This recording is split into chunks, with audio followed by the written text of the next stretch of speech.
குருமார்களாலே உருவாக்கப்படுகின்ற இந்த குரு பரம்பரை, அந்த குரு பரம்பரை உருவாக்குற ஈகோ சிஸ்டம், அப்புறம் கருவழி பரம்பரை, இந்த லார்ஜ் ஜாயின்ட் ஃபேமிலிஸ், அக்ரஹாரங்கள், மாடவீதிகள், நகரத்தார் ஊர்கள், இதெல்லாம் பாத்தீங்கன்னா கருவழி பரம்பரை ஈகோ சிஸ்டம்ஸ்.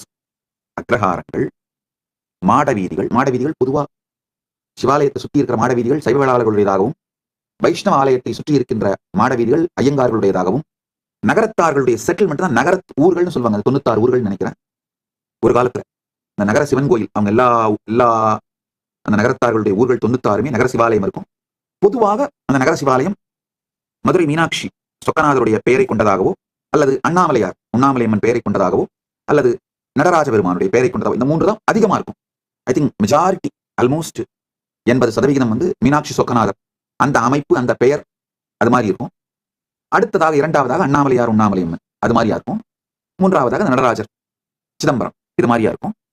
இந்த அவங்க ஊரே அவங்களுடைய ஈகோ சிஸ்டம் தான்.